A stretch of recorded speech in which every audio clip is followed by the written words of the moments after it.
Thank you. Truth, fact. Is there absolute truth?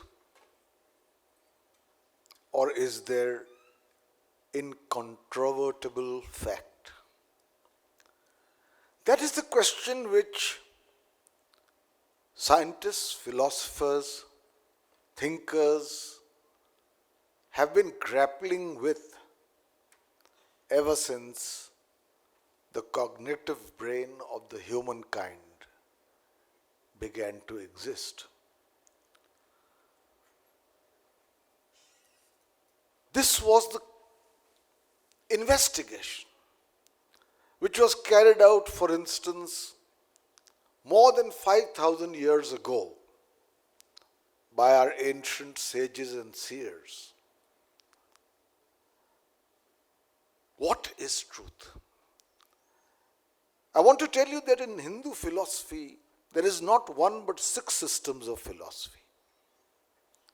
Nyay, Vaisheshik, Sankhya, Yoga, Purv Mimansh, Uttar Mimansh. All of them can at one level be called atheist because they are not seeking divinity. They are all trying to understand, explore what could be the truth behind the bewildering complexity of this cosmos. What is the truth? And each came up with a different answer. The most powerful of these schools derived its concept of truth from the Upanishads, the great Upanishads, which postulated the notion that there is only one truth which is also fact. That truth is Brahm. And according to them, this Brahm is a pulsating cosmic consciousness which pervades the entire universe. It is akhand, indivisible. It is adrisht, unseen. It is achintya, beyond thought. It is nirvishesh chinmatram, undifferentiated consciousness. It is purna, complete. It is sarvavyapi, omnipresent. It is in the cosmos as consciousness, it is in ourselves as Atma, and above all, it's beyond description. It is nirguna, attributeless. Any attempt to define this ultimate truth is bound to fail because any definition will circumscribe it. And so the answer is neti, neti, not this, not this. For them, that was the truth. But it is the Upanishads which also say, ekam sat vipraha bahuda vadanti. The truth is one. Wise people call it by different names. But from their perception, in this ephemeral, transient, fragile world of empirical reality, the only truth is this cosmic, attributeless, nirgun consciousness, which can only be experienced through the experience of bliss, anand, and awareness, chid. If that alone is the truth, what is the fact about this empirical world? We experience it. I am here speaking to you. You are here listening to me. That is also fact. But is it? According to Vedanta or the Advaita school, what is empirical cannot be the truth because it is transient. It is kshanik. It is sat, it is not asat. That which is not eternal cannot be the truth and therefore cannot be fact. Only that which is eternal, anant, that never was not and that never will not be, that can only be the truth. And what we have before us is Maya, illusion. The notion that we are bolstered by two essential factors, buddhi, the intellect, which is like a monkey jumping from one branch to the other, never still, and ahamkar, ego, which says the world is because I am. I am the karta, I am the doer, I am the center of this universe, therefore I am. But there is a third force in our brain, it's called chitta, which is silent, still, watching, observing, part of your Atma, which is an ansh of that Brahm. We take what is real to marginalize it, and we live with the world of the unreal, which is actually not fact. So that is the conundrum between fact and truth at the philosophical level. That is why Adi Shankaracharya, when talking about fact and truth, first negates na punyam, na sakhyam. There is neither good nor bad. Na punyam, na sakhyam, na mantro, na tirtham, na vedo, na yagna. Everything that you consider as fact, it does not exist. Mantra, pilgrimage, Vedas, yagnas. Na punyam, na papam, na sakhyam, na dukkham, na mantro, na tirtham, na vedo, na yagna. Aham bhojyanam neva bhojyam na bhokta. I eat, but I am neither the food nor the eater. Therefore, what remains? Chidananda Rupa. That alone is the truth. And Shivoham, Shivoham. I am Shiva, I am Shiva.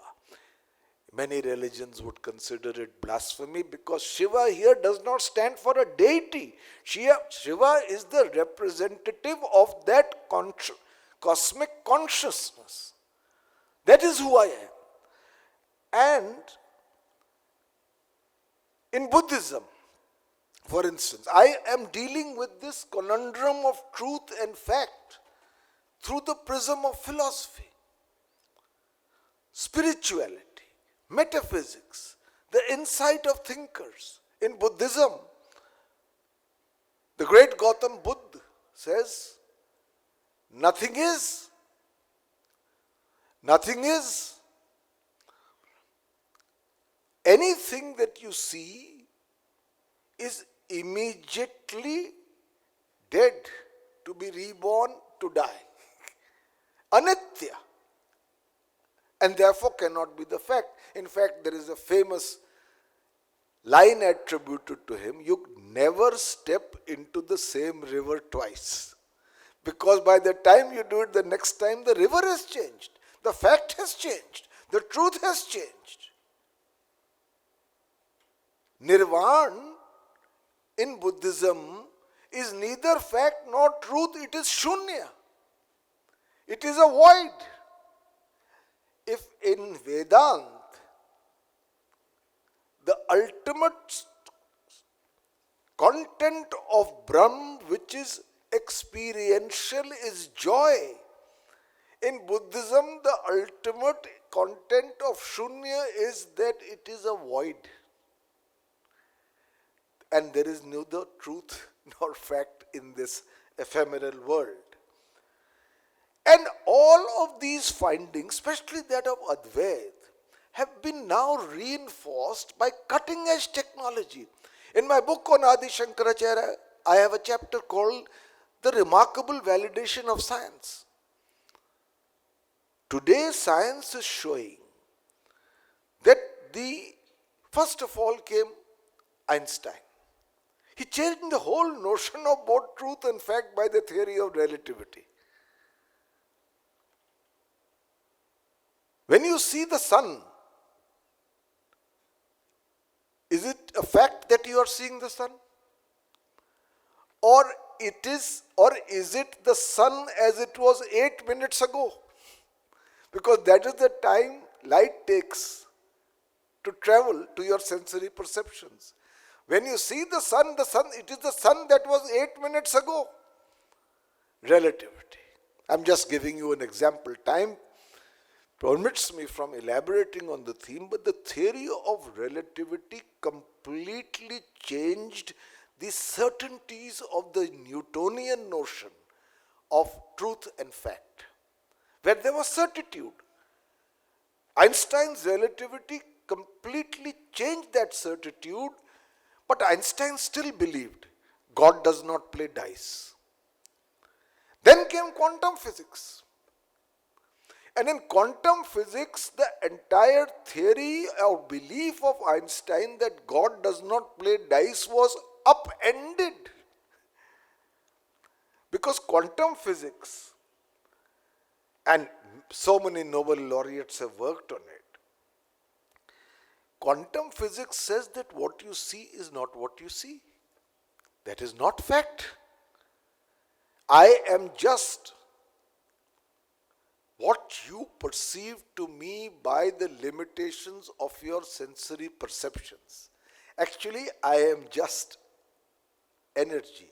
Energy is mass, mass is energy. Space and time are relative. So what is absolute truth? The quantum world of physics has said an electron can be both a particle and a wave. They are interchangeable, and as it was said, when you measure it, until then you don't know what it is. A table that you see, something concrete, is just light scattered, energy scattered. Your sensory perceptions make it into a fact. And in Jainism, there is a remarkable relativity to both truth and fact. Siyadavad, they have a Saptabhangi. And please follow it carefully. 7 steps. Maybe it is. Maybe it is not. Maybe it is and it is not. Maybe it is inexpressible. Maybe it is and is inexpressible. Maybe it is not and is inexpressible. Maybe it is and is not and is inexpressible. And the example given is, of course, that of 7 blind men with an elephant, each perceiving to be what the truth is, and from that truth deriving fact, when none of them actually know what the truth or the fact is. The modern world has filled us with certitudes. Our ancient seers were questioning that certitude because neither science nor any other field can prove that this is the truth, absolute truth, and this is incontrovertible fact. And our theory of right and wrong, dharma, it is an extremely courageous one, our theory. We don't have 10 commandments. This is right, that is wrong. In our context, dharma is entirely contextual. It depends on the circumstance. Let me give you an example. If there is a starving man about to die, and he plucks an apple overhanging from a branch from a rich man's orchard to save his life, is he stealing or is he just doing what anybody would do to save one's life. Is it an absolute wrong, or it's a partial truth? So the whole notion of dharma in our system is a relative concept where truth and fact have to be judged contextually and not absolutely. And finally, I do not wish to enter the empirical world, but take two examples only because the others will speak on them. India is the world's fastest growing economy. Truth? Fact? When that GDP growth is converted to per capita income, we still have the world's largest number of poor. What is truth? What is fact? If you take democracy, we are the world's largest democracy where each one is equal through a system of equal franchise. True? Truth? Fact? This principle can never work unless there is a level playing field, where the stronger will be always more equal than the weaker. So I am just giving you that what this entire notion about truth and fact is, when applied to empirical realities, also must inculcate in us the power of critical thinking, of evaluation, of interrogation, of questioning. Because ultimately those who accept truth on face value, on those who refuse to question fact, they are living in an illusory world. You don't deal with consciousness, you discover it. Once you discover with it, consciousness deals with you. That is the truth. Ustad Ali Akbar Khan used to say that in the beginning, I am playing the sarod. But after some time, the sarod is playing me. So consciousness, once you experience it, once your antenna catches it, you have to have the antenna. In fact, Shankaracharya says for that you don't need pandityam, great intellect. You need balyam. You need the innocence, the humility, the openness, the porousness to catch that signal.